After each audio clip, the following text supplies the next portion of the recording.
mörkret sakta sänker sig. Ja, lugnet är min trogna vän.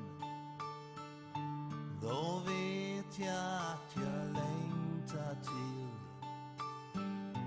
mellan sommar och höst.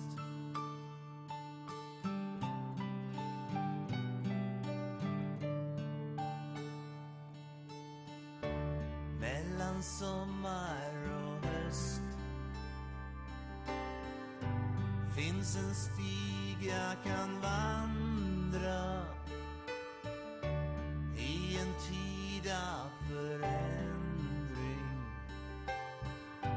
där nuet är en parentes.